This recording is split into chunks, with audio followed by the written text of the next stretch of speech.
What's up, AnimeBallZ fans? Ray here with another episode of What's in Japan. What is What's in Japan? Well, that's where I find out what anime is coming out in Japan right now as I'm talking to you and as you're hopefully diligently listening to me and not surfing other websites.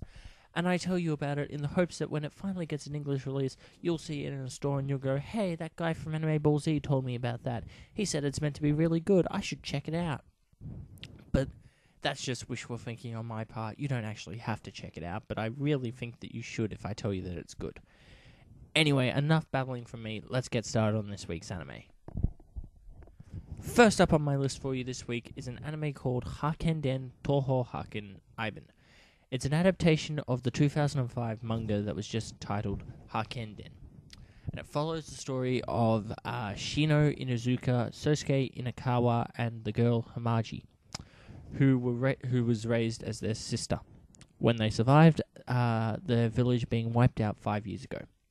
Turns out that both these men, that being Shino and Sosuke, had the same peony-shaped birthmark.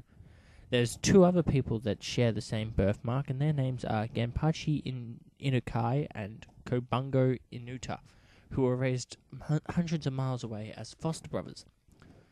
Now, when they went north as part of the army 3 years ago, they went to confront demons and came back forever transformed.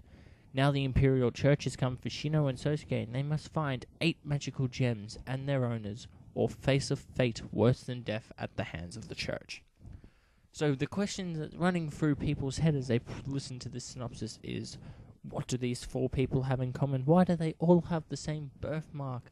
And what exactly does the Church want with them, apart from the fact that they need to find 8 magical gems and their owners?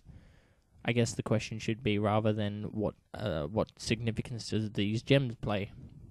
Anyway, I don't have the answer to any of those questions, and you should probably check out the anime if you really want to know what's going on with that.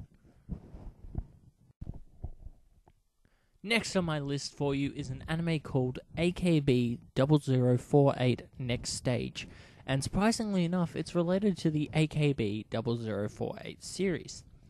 So in the original series, an interplanetary war broke out at the start of the 21st century. Thank God we averted that crisis. Earth's ecosystem was damaged and humanity was forced to flee the planet. In this new society, things that disturb the heart, like music and art, are forbidden. 48 years later, a legendary idol group is resurrected, known as AKB Double048. Labeled as terrorists, they must take up arms to defend their career and their fans. So it's pretty much the story of a musical group that somehow know how to fight, and they're fighting for their right to party. Definitely an interesting concept to have, not one that I've actually seen much of at all, like ever.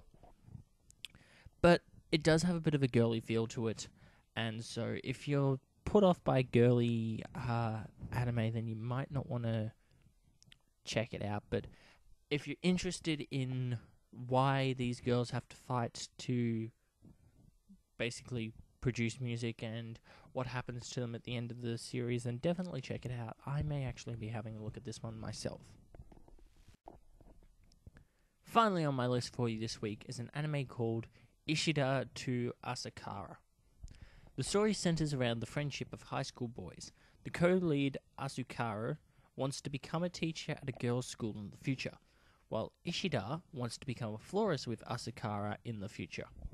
So it's pretty much just a slice of life anime, but for once, at least as far as I'm aware, it doesn't focus on female leads, it's focusing on male leads, which is definitely something that I haven't seen in an anime before. It does sound quite interesting, and I'm going to be really intrigued how the creators handle this, because a lot of slice of life animes, or like sort of school life slice of life animes, I'm guessing like Lucky Star and Azumanga Daioh, stuff like that, usually requires female leads to be popular, but this one seems like it might actually know what it's doing.